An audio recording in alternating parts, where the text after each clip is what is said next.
Hello everybody, my name is Aud and welcome back to the Aud Narrations channel. Today we're reading a story titled Epic Meltdown. As always, if you enjoy these videos and want to see more, make sure to hit the subscribe button, that way you won't miss the latest upload. Alrighty, let's make a start. The post reads, some of you may have seen my earlier post. If not, quick rundown. Spouse has cheated in the past, went out of town this past weekend and wouldn't show any evidence of who he was with. Now that he sees I'm serious about not putting up with this again, he went from angry all week for me not trusting him to rushing to book an appointment with a therapist. He thought his year of coursework in counselling could outwit a therapist with 20 years experience. Things did not go in his favour. The counsellor kept him on topic and was not fooled by his attempts to divert the subject. What followed was an hour-long meltdown on the ride back home. I can't believe you two double-teamed me. I saw you nodding your head, agreeing with him. You better believe me, I'm giving him a bad review. You can go back to him, but I'm not. And on and on. Part of me felt a little pity.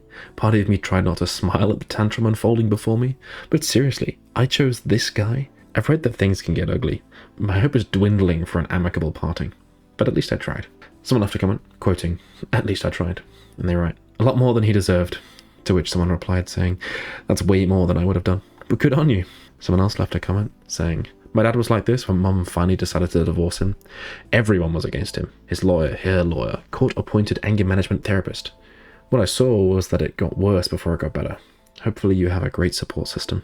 Someone left a comment quoting a few sentences. The first is, he went from angry all week for me not trusting him. Sorry, they also quote, I can't believe you two double-team me, and quoting, I saw you nodding your head agreeing with him. And they write, yes, the typical cheating narcissist who spins it to where he or she is the victim. In your case, you're not the victim for being cheated on, because he's the victim for you and your therapist double-teaming him. Drop him, he's a piece of shite. Someone else left a comment saying, this sounds like a bucket load of narcissism to me, turning it around and making it look like he's the poor little victim and no one understands him. He sounds like a piece of shit. Please speak to a support network if you can. You deserve so much better. You deserve respect and compassion and honesty. Be kind to yourself during this time. Heart emoji.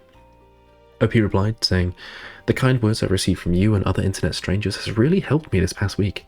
It's nice to start thinking about what I need and what I will no longer tolerate. Thank you and happy holidays. Heart emoji.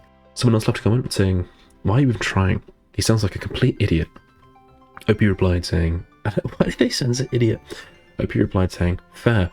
I basically told the counselor about 5 minutes into the session that my main goal was learning how to co-parent and how to not make the same mistakes in the future. My husband was not expecting that. It seems he thought he could smooth things out in a few counseling sessions that things would go back to normal. Ironically, he's been pushing for me to set firmer boundaries with people. Guess you didn't think he'd be the first one on the other side of those boundaries. Well done, OP. To be fair, it's probably the hardest person to set boundaries with, so well done. Someone else left a comment saying, nervous cats make nervous jumps. He thought he was clever and that the delusion was dashed when the idiot realized he was not fooling anybody. That his overinflated perception of his intelligence was pupkis. You've gone over and above by forgiving the first instance. This is not your fault. Not one bit of it can be placed at your feet. 100%. Right, bit of a shorter video, but let's finish off today. What do you think OP should do? What would you do in OP's shoes? Let me know in the comments. Alrighty, thank you very much for listening, and I will see you in the next one. Okay, bye-bye.